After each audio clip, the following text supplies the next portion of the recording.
TPJS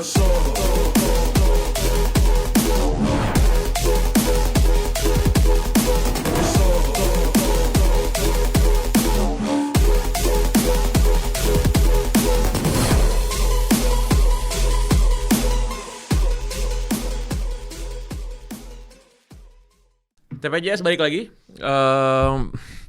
Di komentar video kita yang sebelumnya isinya fans Chelsea marah-marah karena nganggep katanya kita, wah kan klub lo berdua nggak ikutan World Cup, kita the champions of the world ya. Tuh bilang terserah lo aja lah. Yeah. Yang penting lo happy silakan. Udah kalau tuh bikin lo happy silakan. Kalau realistis di IPL itu Chelsea 3 tahun dipantatin Arsenal. Kalau jelek-jelekin Arsenal ya Chelsea lebih jelek lagi. Udah itu aja. Selamat semuanya, Mas Bro semuanya yang sudah jadi juara dunia. Semoga membantu Anda merasa lebih bahagia dalam mengarungi hidup yang sulit ini, oke? Ya, betul. Semoga makan di Plaza Senayan gratis. Hanya karena lu fans Chelsea. Kalau itu kan jokesnya Koci. Gue dulu sebenarnya gue berencana waktu Koci ngomong gitu. Emang kalau tim lo menang lo dibayar makan di Plaza Senayan gratis. Lu gue pernah mau ngajak orang Koci makan di PS gratis tapi belum pernah kesampean. Selama 1 minggu terakhir ini, orang tuh suka nonton friendly matches kan, apa segala macam. MU kemarin main, gue paling gak suka nonton preseason, nonton friendly. Karena sepak bola itu kalau nggak ada something at stake, nggak ada yang diperebutkan gitu, itu nggak seru sebenarnya. Iya nggak? Ya ini kan kalau gue sih, gue berapa kali ke Singapura kan, nonton Arsenal, Inter, PSG, Munchen. Yang bikin gue nggak suka preseason kebanyakan pemain muda yang main. Iya betul. Enggak. Kebetulan Arsenal waktu itu si Saka main belum dikenal sama Smith Rowe. Ya. Nah di situ gue bilang, wah 2 pemain ini bagus nih, Smith Rowe sama Saka. Tapi yang lain ya Inter gue nggak tahu, Munchen, PSG lagi. Jadi itu yang bikin gue sebenarnya agak males. Cuman mungkin gue nonton Arsenal lawan Castle nanti. Weekend ini ya. Tunggu paspor gue keluar. Arsenal lawan Newcastle. Paspor gue lagi ditahan. Jadi tim Premier League yang datang ke Asia Tenggara tuh kan kemarin Liverpool udah ya. Main di mana mereka, Malaysia ya? MU kemarin. MU yang kalah itu. MU ya. Gue nonton MU berapa kali preseason? 2 kali sih. Sekali di 3 kali gue. Sekali di Thailand. Iya. Kalah itu, juga. Itu match pertama David Moyes. Kalah. Gue nonton di Shanghai lawan Dortmund, kalah juga. Sama yang MU kemarin lawan siapa ya? Preseason juga mereka main di Singapura itu 2018 gitu, atau 2019 gitu. Arsenal lawan Newcastle ya? Arsenal hari Selasa tanggal 23 lawan Milan, hari Minggu lawan Newcastle. Habis itu mereka ke Hong Kong ketemu Spurs. Bahkan gue lagi mikir kalau seandainya gue nggak keburu kejar Arsenal lawan itu, mungkin gue ke Hong Kong. Lo ke Hong Kong? Iya. Ke Hong Kong lawan Spurs. Oh, seru juga tuh. Iya. Seru juga dong. Oke. Lebih seru itu sih sebenarnya. Iya, Hong Kong mahal lebih. Dan lebih jauh kan. Gue belum pernah. Surprisingly gue pernah 2 minggu ke Macau. Kan tinggal naik ferry sejam. Iya, naik ferry. Tapi somehow gue nggak begitu. Ya mungkin duitnya pas-pasan juga. Pas sama timnas futsal waktu itu. 2 minggu gue di Macau. Hong Kong oke banget sih Koji. Oke banget menurut gue. Menyenangkan tapi mahalnya aja nggak tahan sih. Masa sih? Mahal banget. Lebih mahal dari Singapura menurut gue. Singapura itu mahal loh. Lebih mahal dari Singapura. Dari Jepang? Gue belum pernah ke Jepang, nggak tahu gue. Tapi lebih mahal dari Singapura. Lebih mahal dari Eropa udah pasti. Lebih mahal dari Eropa? Lebih mahal. Gak make Eropa itu mahalnya udah gak masuk akal. Lo coba aja ke Hong Kong deh. Serius? Apanya? Makanannya, hotelnya?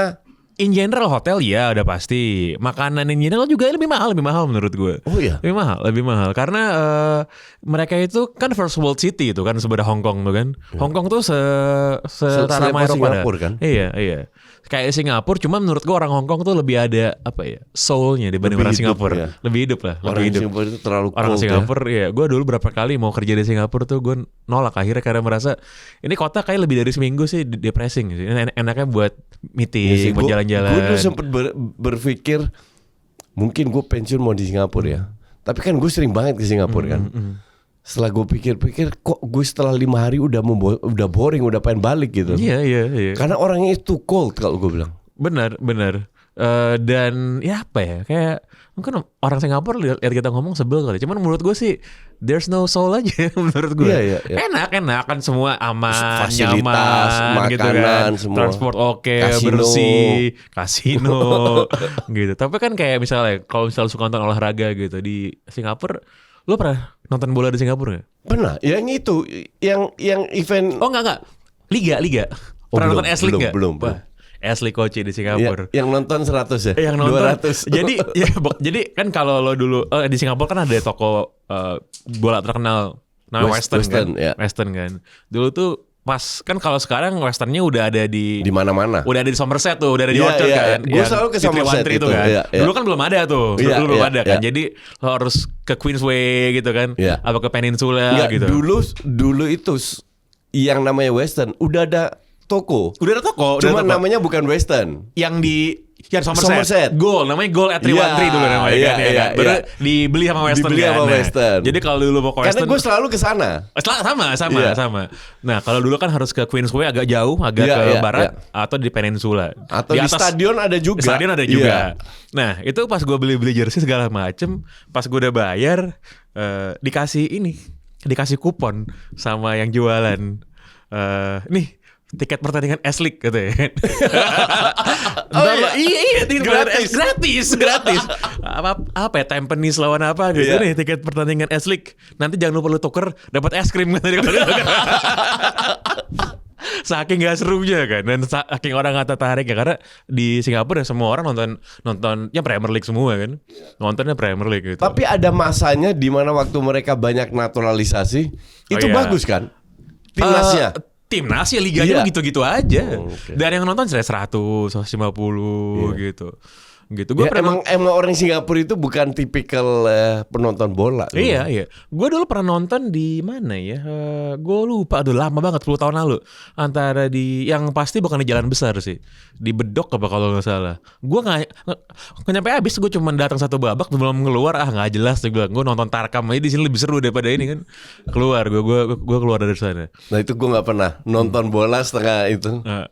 Gue 2 kali kayak gitu, Coach. Satu lagi, gue lagi di Glasgow. Terus ternyata lagi ada testimonial match. Timnya Henrik Larsson lawan ada pemain Eropa Timur mereka lah gitu. Tapi gue gak ada tiket kan, karena gue juga gak rencana gitu. Gue cari di Twitter aja kan, ada yang jual tiket gak gitu. Ternyata adalah ibu-ibu, nenek-nenek sebenarnya. Nenek-nenek nih, gue tawarin tiket gratis, masuklah gue kan. Udah pernah nonton gratis gitu. Kasih gue duduk kan, orangnya gede-gede gitu kan. Dia nenek sama anaknya kali sama-sama gede gitu. Gue duduk di tengah-tengah lah gue begini kan. Gue nonton juga cuman satu babak gitu, karena ntar baliknya ribet nih kan, gue langsung balik. Yang penting gue udah ngerasain tuh nonton di dalam stadionnya Celtic. Nah, Hong Kong kan liga bolanya kan sebenarnya menurut gue sih lebih bagus daripada liga Singapura ya. Iya. Apa South China, Kichi gitu-gitu ya. Gitu. Dulu kan siapa? Apa orang Indonesia main di situ? Rocky Putirai. Rocky Putirai kan main di sana kan. Nah, itu menurut gue kayak tadi kalau ngomongin Hong Kong atau tempat tinggal apa, gue tuh pasti selalu memikirkan di tempat tersebut ada kompetisi olahraga yang bisa lo tonton nggak gitu kan, bisa lo lihat nggak? Karena kalau kayak Singapura ya mau nonton apaan di sana, basket kagak ada. Ya nonton event-event luar kalau event luar yang main di sana kan. Gue bahkan nonton Trevor Noah. Oh, Trevor Noah main di Singapura? Di Singapura. Oh. Yang gue nggak akan lupa kan, gue udah 3 kali nonton Trevor Noah. Di New York, Washington, sama Singapura. Satu joke yang di Singapura, saking panasnya di situ dia bilang, "My sweat is sweating." Tahun berapa nih Coach dia main di situ? Tahun lalu. Tahun lalu ya? Oh, ya. Tahun lalu. Tahun lalu main di situ. Gue ngakak abis dengan saking panasnya dia bilang, "My sweat is sweating."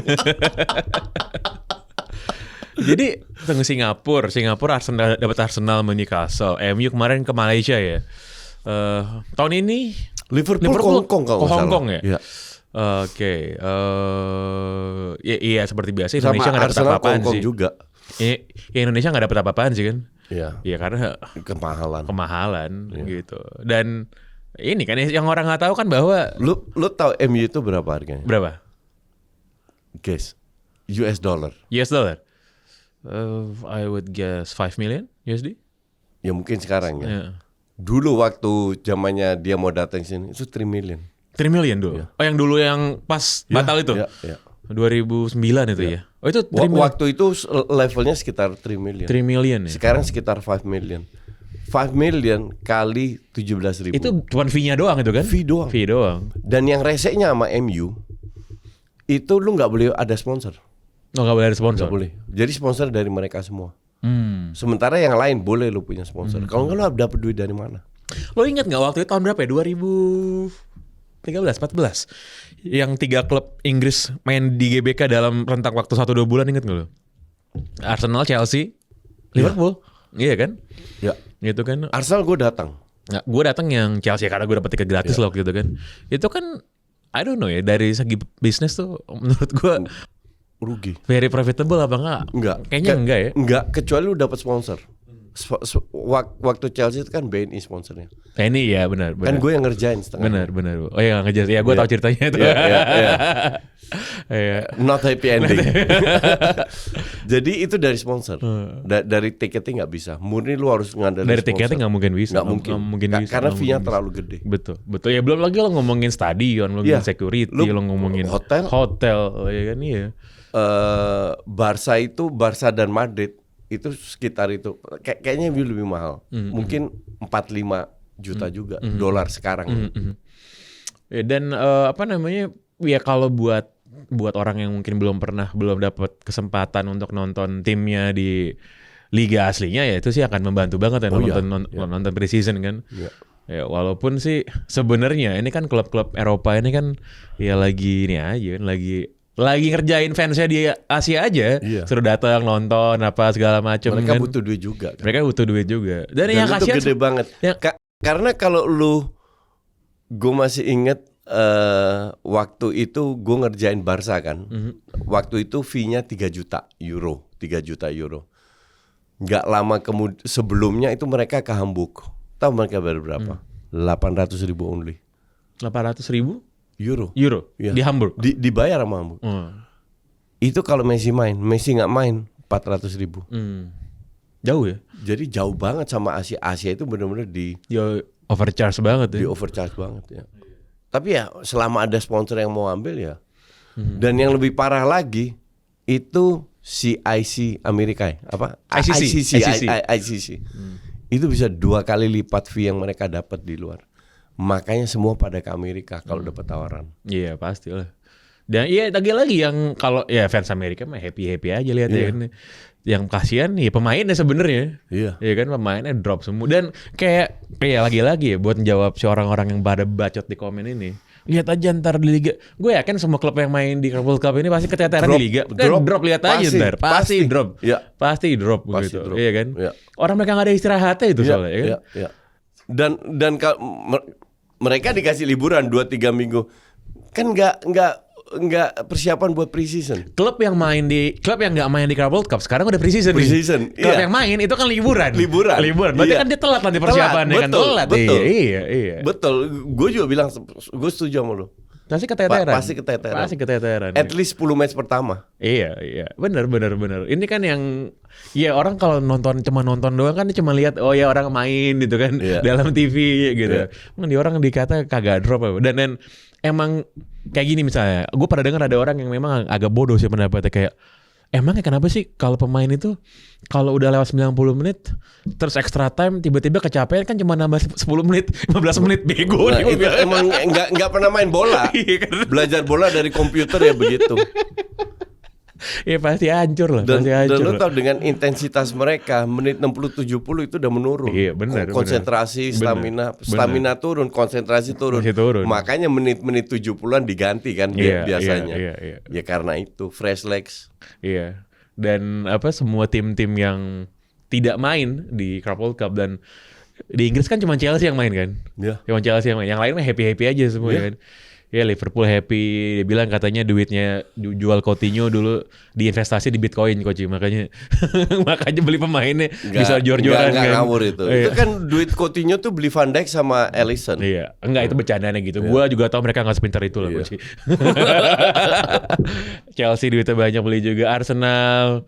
Nah, itu paling ngepet itu adalah menggunakan Manchester United sebagai alat buat naikin harga.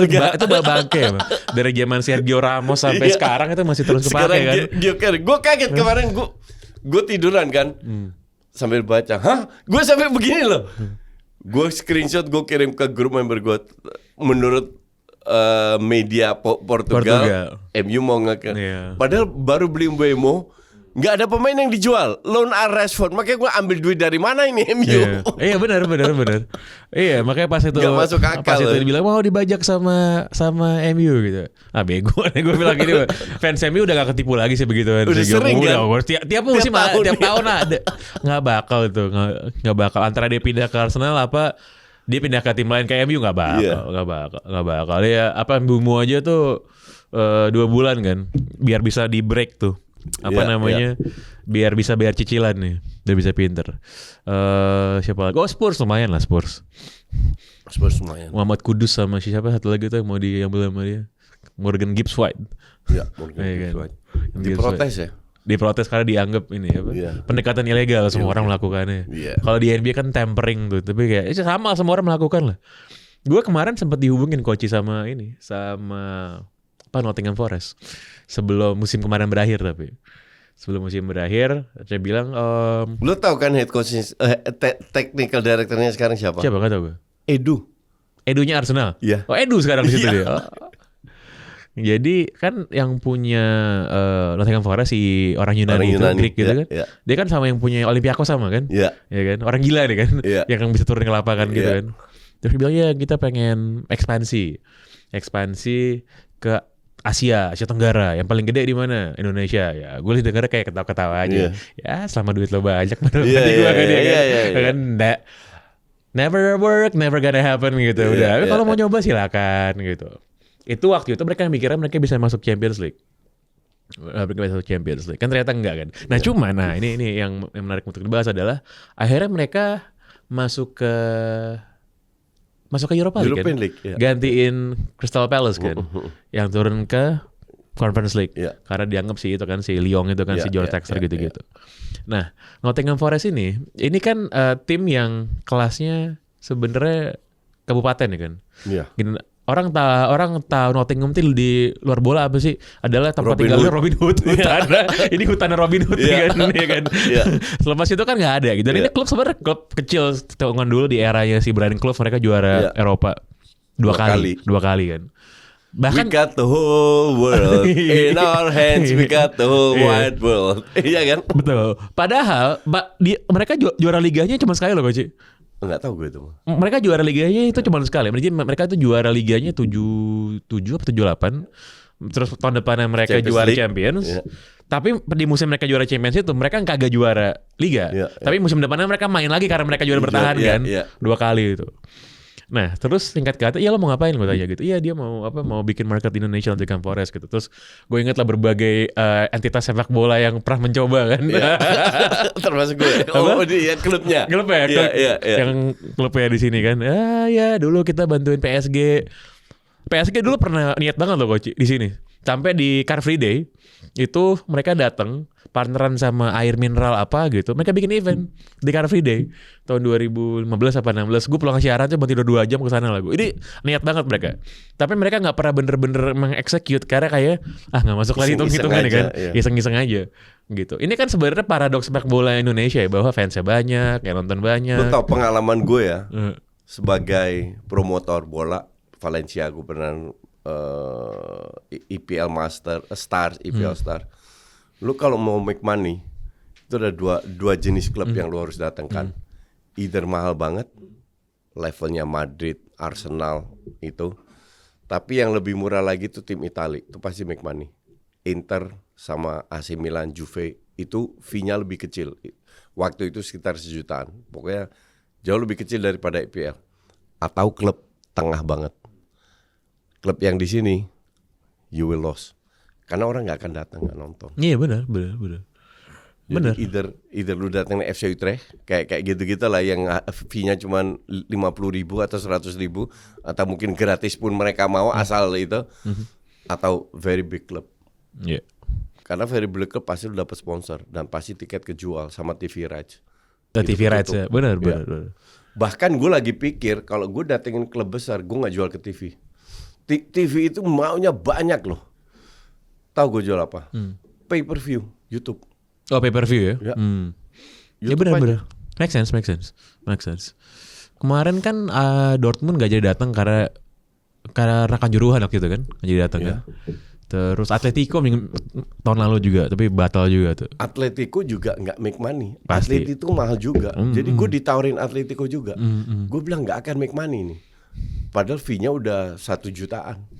Kan klub besar iya di Spanyol, di sini nyaris nggak ada. Nggak ada, benar. Iya dan apa itu tadi? Jadi ketika lu bawa tim luar main ke sini, friendly match gitu ya, persahabatan gitu. Ya nggak menarik sama sekali. Lu melihat apa sih? Gitu. Apalagi kan? nggak ada fansnya. Fansnya kan klub besar semua. Iya. Nggak terlepas ada fansnya atau enggak sebagai sebuah pertandingan gitu. Itu nggak menarik sama sekali. Beda sama basket misalnya. Lu basket kalau misalnya bikin exhibition match gitu ya, bikin all star match misalnya. Itu kan menarik karena lo bisa lihat atraksi di dalam lapangan ya kan, gitu kan. Jadi walaupun nggak ada stake-nya, nggak ada hadiah dalam tanda kutip, sebagai tontonan tuh masih seru. Tapi kalau bola nggak ada defense yang serius itu nggak seru. Orang lihat gol ya udah gol gitu kan. Terus kenapa gitu kan? Makanya jarang banget gitu ada exhibition match di dalam ranah bola kan. Kecuali yang lucu-lucuan lah, gitu. Kecuali yang lucu-lucuan. Tapi kalau dikit yang nonton. Dikit dan nggak akan bisa make money bener. Gitu karena apa namanya harga tiket itu udah pasti mahal kan. Harga tiket udah pasti mahal, pasti yang beli sebenarnya keluar duit sendiri nggak sebanyak itu. Kecuali sponsornya ngasih ini kan. Gue waktu itu pas nonton Chelsea itu 10 tahun lalu itu tiket sponsor gue dapet tuh. Kalau gue disuruh beli mana mau, gue bukan fans Chelsea juga kan. Nah ini kan sebenarnya cuman setiap kalau Italia fansnya banyak dan fee-nya nggak terlalu gede. Makanya kalau mau make money itu datengin tim Italia. Tapi nggak ada yang nyoba ya? Apa? Dalam berapa tahun terakhir bawa tim Italia? Enggak. Ada Milan Glory gitu-gitu kan datang kan. Waktu Erick Thohir punya Inter Milan aja nggak datang. Nggak datang ke sini ya. Bener. Itu zaman top score kan Inter datang. Iya, benar. Kita tahu lah ceritanya. Iya. Enggak kayak dulu waktu Leicester juara itu kan, karena dia dimiliki sama Thailand, King Power itu kan si Leicester dibawa pawai di Bangkok tuh kan, dibawa keliling-keliling gitu. Jadi emang sebagai sama negaranya asal investornya ya dirangkul. Jadi buat orang Thailand, Leicester itu klub Thailand gitu kan, iya kan. Coba Leicester main di sini kagak ada yang nonton. Gak ada yang nonton. Gak ada yang mau juara IPL pun kagak ngaruh. Nggak bener. Makanya pas waktu itu si Nottingham Forest ini, ya gue mau ketawa-ketawa aja gitu. Lah gue kadang-kadang masih sering dapat kok teman-teman lama gue segala macam kan. Pasti. Nanya-nanya. Mereka nggak ngerti pasar sini. Mereka benar-benar nggak paham pasar Indonesia itu seperti apa. Makanya itu gue juga kalau dapat gitu gue akan ketawain. Ini kan ada juga nih sekarang teman kita nih, satu teman lama gue kan sekarang lagi running club nih di Italia kan, Como kan. Tim Irwan kan. Terakhir kali gue ketemu dia tahun lalu, lo nggak mau ini apa? Membawa Como untuk lebih dekat ke market Indonesia? Dia jawabnya sederhana aja, coach. Enggak. Tapi Como tuh ya semua orang tentu saja punya kemampuan finansial ya. Orang kan kalau udah Como lo pasti pengen diversify di klub olahraga salah satunya. Tapi itu Como menurut gue lumayan well managed and well run loh itu. Iya kan? Ya, gue setuju karena yang gue lihat benar-benar mereka bisa membagi ranahnya masing-masing. Yang technical nggak diintervensi atau apa, yang manajemen cuman ya yang mungkin orang taunya cuman Como. Hanya lu sadar nggak bahwa saudara Hartono ini itu the richest club owner di Italia. Di Italia ya. Lebih kaya dari Amerika itu kan. Lebih kaya daripada semua klub yang ada. The richest itu. Dan mereka nggak dukung Como-nya doang ya. Mereka bantu rumah sakit, bantu sekolah-sekolah. Makanya nama Hartono itu wangi banget itu. Keluarga Hartono, keluarga BCA Jarum lah. Itu wangi banget tuh di Como yang gue dengar. Gue belum pernah ke Como by the way. Gue belum pernah ke Komo. Tapi ya itu tadi, gue selalu merasa bahwa kalau lo mau investing di klub olahraga sepak bola terlebih, lo kan nggak bisa lihat soal klub sepak bolanya doang. Lo lihat kotanya, kan komunitasnya, masyarakatnya, fansnya bisa diterima nggak, terima atau enggak, gitu kan. Dan makanya ketika mereka invest di Komo, dan Komo kan lagi struggling kan finansial kan. Itu menurut gue emang no brainer mereka ngambil sih. Karena kotanya kota tujuan wisata. Bagus banget. Iya kan? Terus tiba-tiba ada klubnya udah terpuruk di Seri C itu kan, Seri C ngutang banyak segala macam. Ya udahlah, itu kalau saham nih saham bagus lagi drop ini udah kan. Dan berhasil gitu akhirnya. Dan mereka pintar, mereka berani invest. Benar-benar invest nggak di klubnya tapi juga di komunitasnya sehingga orang datang nonton. Walaupun stadionnya jadul banget tuh. Itu mau gue denger stadionnya mau dibenerin kok, Ci. Ya harus lah. Gue sih udah lihat ini. Gak ada atapnya kok. Gue sih udah lihat, gue sempat ditunjukin tuh desainnya kayak gokil sih menurut gue. Keren. Kata temen gue yang lain itu si Mirwan tuh kalau jalan di Komo udah kayak presiden, dia bilang. Semua orang gitu kan. Sampai dipanggilnya kemana-mana, Il Presidente. Ini dia kalau dia denger nih dia pasti nih. Itu sebenarnya cocok kok, Cik. Orang kayak si Mirwan tuh cocok bikin podcast sama kita duduk bertiga, gayanya sama banget kayak lo kan. Ngomongnya agak sembarangan. Gue gak kenal dia. Lu gak kenal sama dia? Kenal. Cocok lah. Orang-orang didikan luar negeri ini kan ngomongnya asal-asalan soalnya. Cuman si Komo ini mereka kan sebenarnya target sederhana. Awalnya sederhana target, bertahan di Serie A. Dan mereka peringkat 10 apa 11 itu kemarin kalau nggak salah ya. Papan tengah lah. Terus tiba-tiba musim ini mereka spending banyak tuh. Dan mereka bisa nge-keep si Cesc Fabregas untuk nggak pindah kan. Cuman ada satu blunder yang mereka lakukan. Gue nggak tahu itu blunder atau enggak. Jadi ada satu pemain AZ itu dibeli dengan harga 15 juta. Itu satu Belanda kaget. Komunitas sepak bolanya. Namanya siapa? Jedai. Jedai apa itu nama belakang atau depan gue nggak tahu. Jedai. Jadi ini pemain dulu dilihat sama Komo waktu dia main di youth. AZ kan juara AZ. Juara youthnya kan. Euro kan di juara Eropa. Itu cetak banyak gol bagus. Masuk ke tim utama setahun cuma cetak 2 gol. Kalau nggak salah. Dibeli 15 juta. Sementara ada beberapa pemain, contoh Sam Stein lah, top skor dari Belanda dari Twente ke Feyenoord itu lebih murah kalau nggak salah. Jadi mereka kaget, ini anak value-nya paling 2-3 juta. Kok Komo bisa mau beli 15 juta? Ternyata dirteknya Komo atau salah satu yang ngurusin scouting itu bekas dirteknya AZ. Makanya dia beli. Nah, itu kan bener gue bilang minggu lalu kan. Gue bilang waktu kan faktor-faktor non teknis kayak gini kan berperan dalam transfer pemain. Kalau enggak gitu. Dia nggak akan pergi. Makanya AZ mah happy banget dapat 15 juta. Iya. Sementara value-nya itu kecil lah, jauh di bawah 15 juta lah. Makanya mereka kaget kok Komo mau. Ternyata dari dirteknya itu. Ketika sebuah transfer pemain dilakukan itu, memang prosesnya nggak kayak main game lo cuman approach to buy, kan approach to sign gitu kan, offer new kontrak kan, nggak kayak gitu kan. Dan faktor media untuk goreng-goreng sekarang tuh udah dianggap itu dimasukin ke dalam kos tuh, Koci. Orang-orang kayak si Fabrizio Romano itu, itu kan udah bener-bener dianggap bagian dari sukses nggaknya sebuah transfer kan. Iya. Betul.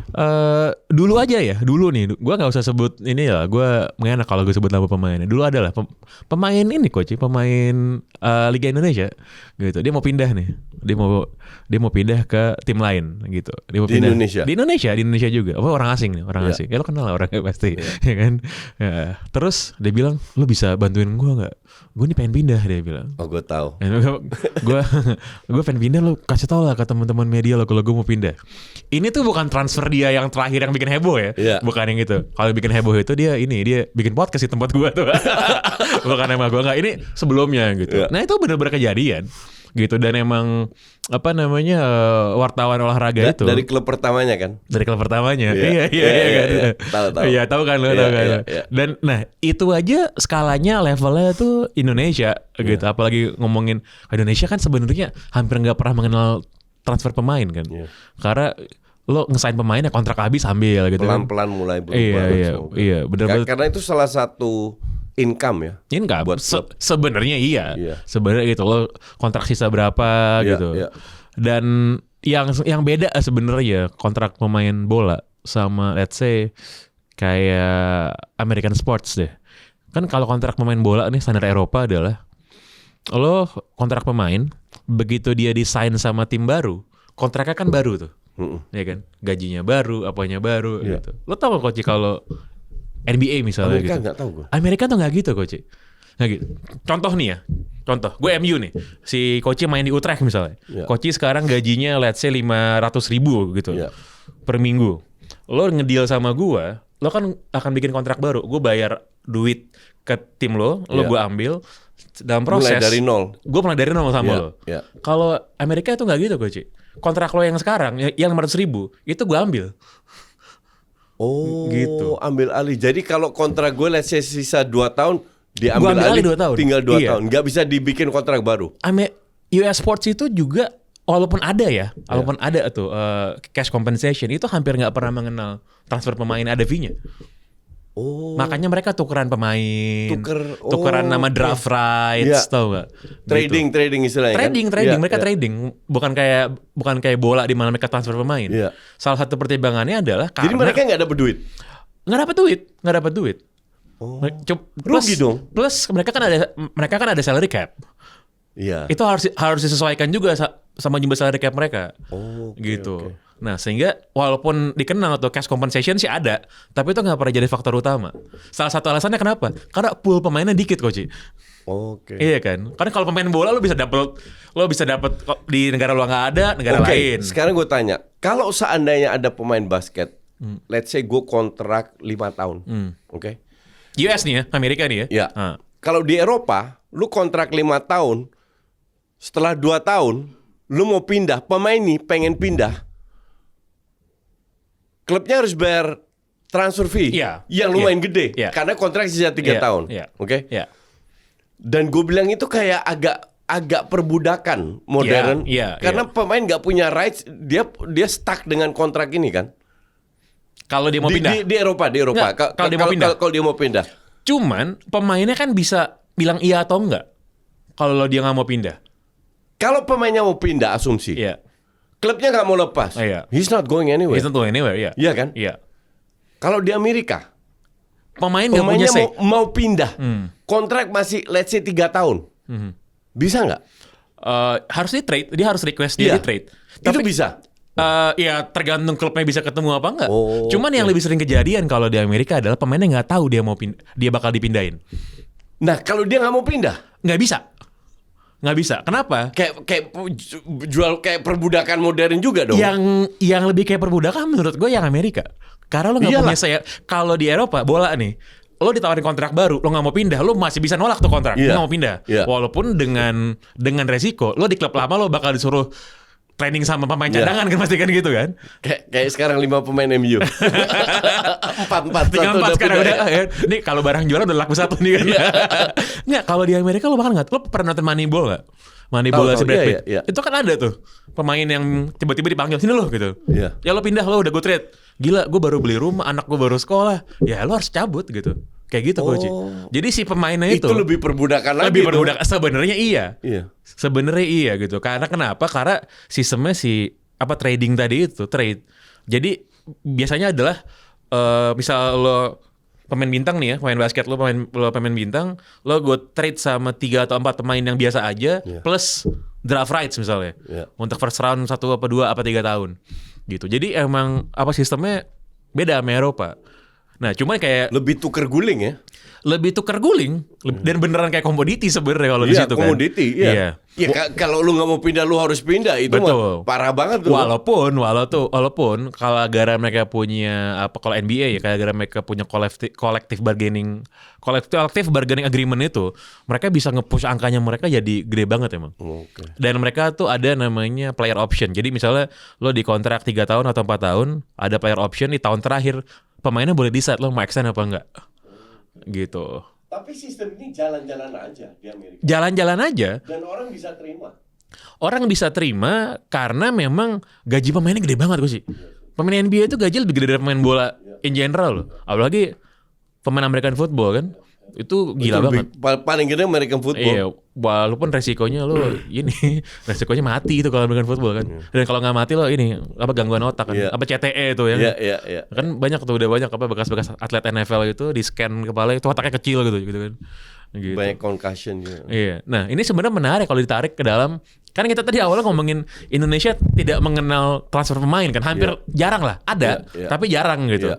Karena nah itu kan sebenarnya sistem trade kayak gitu kan sebenarnya ya. Enggak, tapi itu di approve sama FIFA enggak? Gua rasa enggak bisa untuk diterapkan di Indonesia sistem kayak gitu. Bosman ruling itu kan gua nggak tahu itu enggak Bosman rule itu atau FIFA. Itu udah FIFA. Oh, udah FIFA ya udah.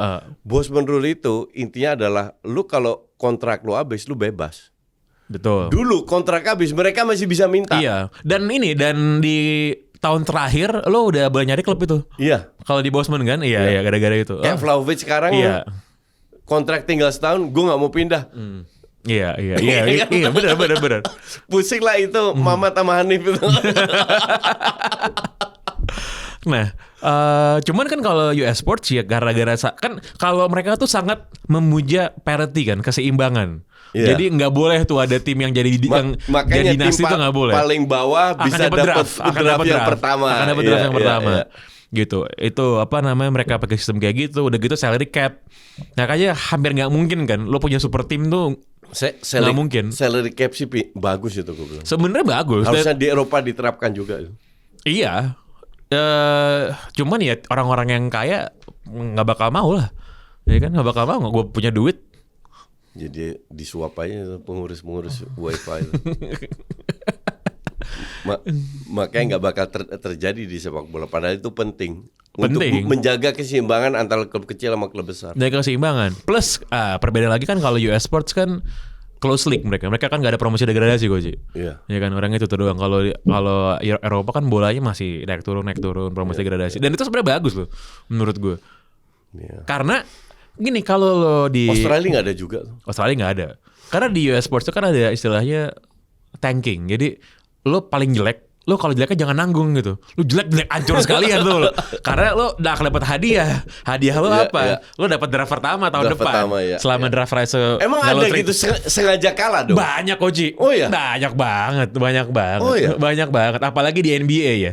Iya, banyak lagi di baru tahu gue. Banyak kali di NBA. Tanking itu yang pertama kali mempopulerkan tuh waktu zamannya lo tau Joel Embiid tuh nggak? Joel Embiid nggak tahu ya. Philadelphia 76ers katro kalah tuh. Trust the process kata, prosesnya kan lama-lama gitu. Sampai sekarang nggak pernah juara juga sih. Tim gue misalnya Detroit Pistons itu lu Detroit Pistons. Kenapa? Ya gue dulu Karl Malone ya? Karl Malone tuh Utah Jazz. Oh Utah Jazz.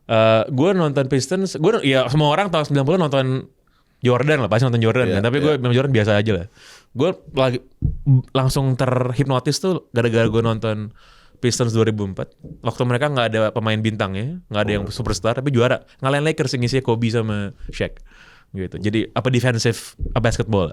Tapi balik lagi waktu si Pistons itu dapat sekarang pemain bintangnya Cade Cunningham. Tahun sebelumnya katro banget Coach. Hancur banget. Siapa nama pemain bintangnya? Cade Cunningham sekarang. Nggak tahu kan lo. Gitu. Nah, kalau di NBA lo nggak otomatis tim paling jelek dapat draft nomor 1. Jadi untuk meminimalisir orang tanking tadi, dia tuh bikin sistem lotre. Jadi semakin bawah posisi lo, probability lo untuk dapat nomor 1 emang semakin gede. Ya. Tapi nggak otomatis lo dapat nomor 1. Iya. Lotre dia. Jadi kayak ada bola-bolanya makin banyak, bola siapa. Gitu. Emang kreatif sih, kan kalau bola kan tidak mengenal begituan lah. Gitu. Kalau soal ininya, gue US Sports gue sih oke aja. Tapi soal entertainment ya nggak tuh kalau US tuh. Apa? Nggak, karena kalau lo nonton bola nih Coach, nonton bola Eropa nih, tim lo ketinggalan. Atau lo udah menit akhir, tim lo ketinggalan, semua orang tegangan, megangin kepala. Itu 10 menit bisa kayak 10 jam itu. Kalau lo nonton NBA ya, nonton apapun lah, US Sports gitu, tim lo kalah nih, main di kandang kalah nih. Ada kamera, joget-joget kan dia kan, joget-joget gitu. Ya itu kan kayak, dia orang ya lebih banyak yang casual fans gitu. Tapi seru juga kan banyak mereka cetak poin di detik-detik terakhir kan. Iya. Cuman kayak kelihatan aja bahwa orangnya fansnya. Iya beda lah. Kalau di Eropa memang bola tuh kan life or death gitu kan. Lu menyangkut tuh ini bener hidup gue. Kalau Amerika kan lo coba aja deh kapan nonton NBA gitu kan. Tim tuan rumah nih kalah nih, dibantai di kandang gitu. Ada kamera nyorot dia, joget-joget ya kan. Gue pernah sama temen gue di New York diajak nonton itu Yankees baseball. Dia bukan Yankees, Mets. Dia Mets karena dia kerja di Mets. Di Queens. Di Queens ya. Dia tinggal di Queens juga. Nonton Mets yuk. Gue bilang iya oke. Boleh juga nih. Gue tanya, emang satu match gitu berapa lama? Bisa 5 jam. No thank you. Baseball lama emang. Iya, lama. 5 jam gue bilang enggak deh. Dan lo tau gak baseball main tiap hari Koji? Gak tau. Tiap hari Koji mainnya. Maksudnya? Tiap hari mainnya. Walaupun timnya ganti ya, tiap hari mereka main itu. Jadi misalnya Mets lawan siapa ya? Mets lawan Dodgers gitu misalnya ya. Dia lagi ini. Jadi LA sama New York. Iya misalnya ya. Itu dia bakal main dalam seminggu lah saya 3 atau 4 kali berturut-turut. Gitu. Mainnya di mana? Mainnya di kandang sendiri. Di kandang yang sama, iya. Oke. Gitu. Paling mereka cuma ganti pitchernya doang karena kalau si pitchernya itu kalau mereka pitching sekali main mereka harus istirahat 4 hari lah. Gitu. Jadi emang lama banget gue nonton baseball juga nggak ini sih. Nah, bagian soal itu kan kalau di sepak bola kayaknya nggak akan bisa diadaptasi lah. Makanya kalau bagian mereka bikin peraturan regulasi finansialnya, regulasi liganya, menurutku banyak yang bisa dipelajarin. Eropa, betul, dari Amerika. Dan terbukti mereka berhasil kok. Berhasil. Dan sukses dan mantan atletnya juga kaya raya kok. Iya, benar. Itu yang sementara di kita gue lihat tadi nih gue lihat fotonya Paul Gascoigne. Udah kurus banget sekarang. Paul Gascoigne seumur gue ya. Oh iya, seumur lo. Iya, 58. Tampangnya kayak 75 men. Gila hancur banget. Masuk rumah sakit hari ini. Iya, Paul Gascoigne hancur banget sih. Baru hari ini masuk rumah sakit dan temen-temennya nganterin dia ke rumah sakit nggak berani bilang kenapa. Jadi Paul Gascoigne ini kan dulu kan fenomena kan Gazamania itu kan gila banget kan. Terus Lazio dari Newcastle Spurs Lazio kan ya kan.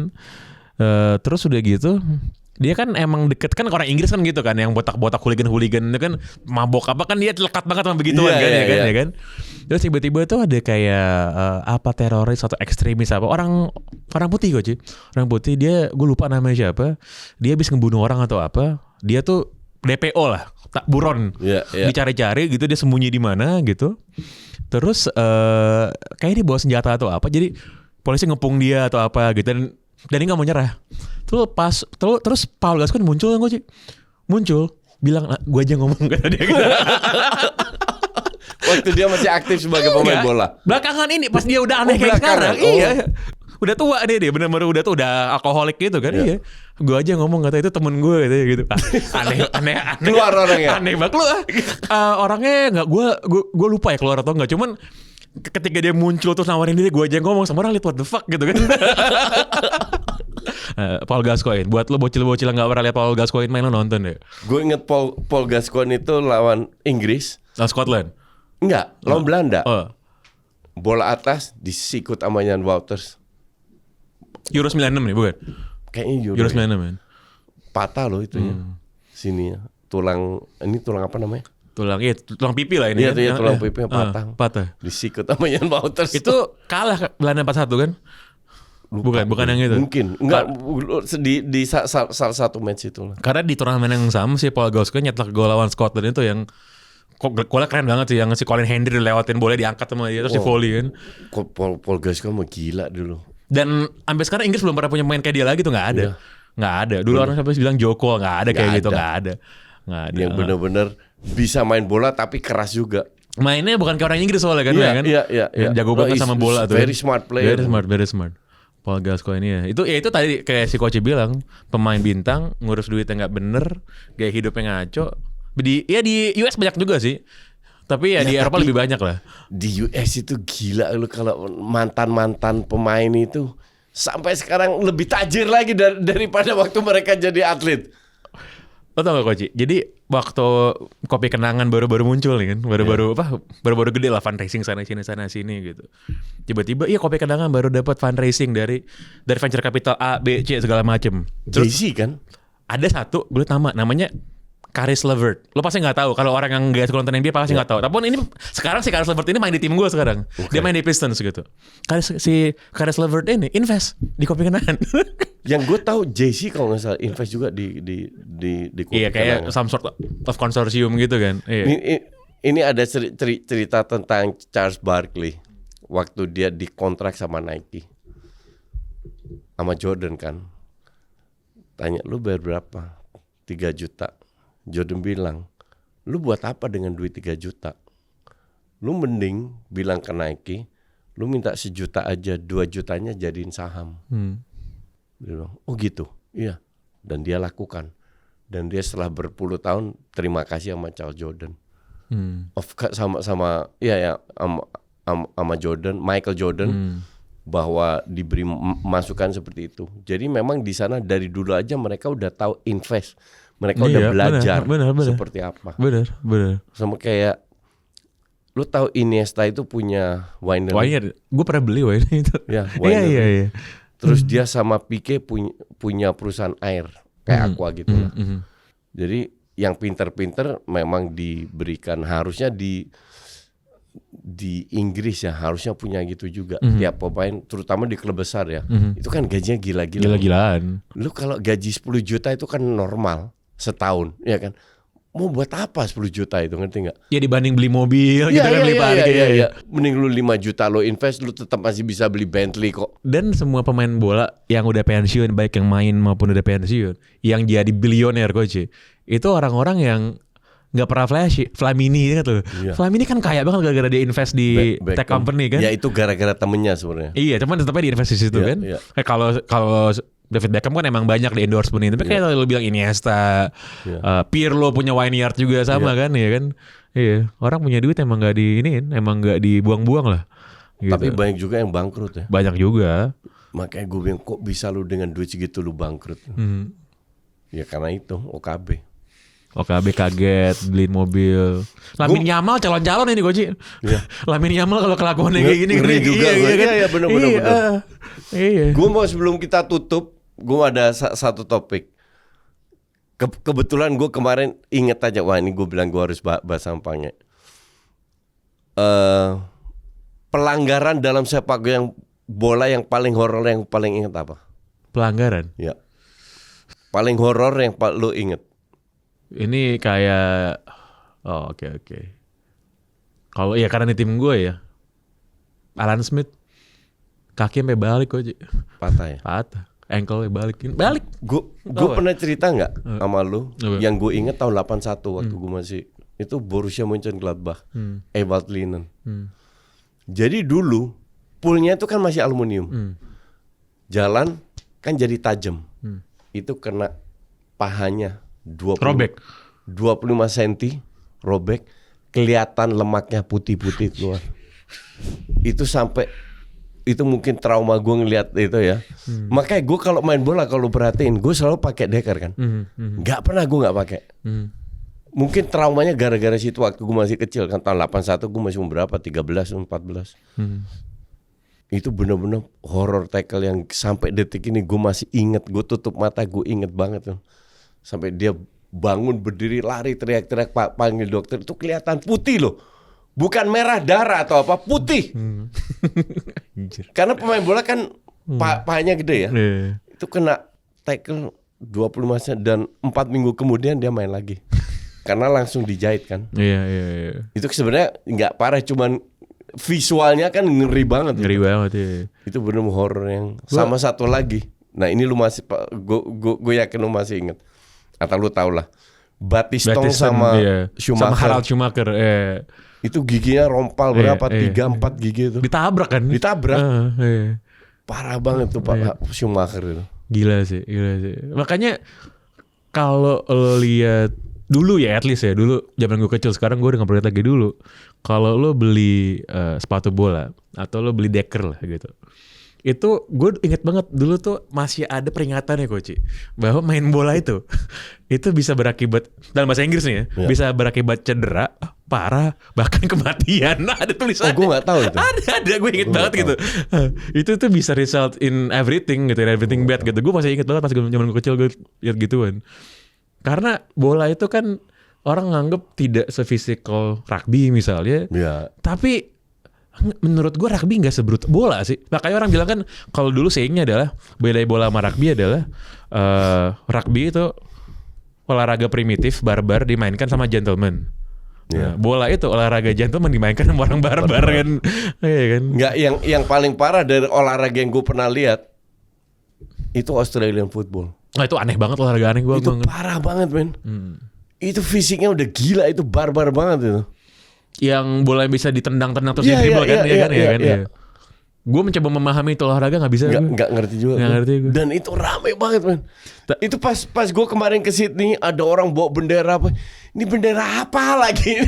AFL dengan Australian Football League kan. Itu rame banget the biggest sports league di Australia itu. Yeah. Tapi kata teman gue yang orang Australia gue, jadi the fittest and the best athlete di Australia olahraganya AFL dia.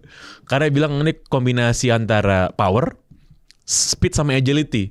Karena kan kalau secara badan lo lihat badannya kan slim semua sebenarnya kan, tinggi gitu dan kan. Nggak pakai decker ya. Nggak pakai decker. Kayak American football kan full cover ya semua. Soalnya bodinya. Kayak misalnya rugby gue, kayak rugby gitu, walaupun lo kayak brutal, nggak semua badan bisa lo tackle sebenarnya. Cuman bisa lo pinggang ke bawah lah sebenarnya kan. Tapi kalau football kan nggak bebas.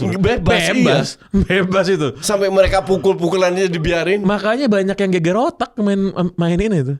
Apalagi kalau misalnya si quarterback-nya kan yang paling skillful bisa ditabrak sama linebacker atau sama defensive lineman yang berat badannya bisa 2 kali lipat dari dia. Iya. Sampai gue baru tahu tuh gara-gara American football, gara-gara NFL. Jadi ada si quarterback si Tua Tagovailoa, dia Miami Dolphins tuh.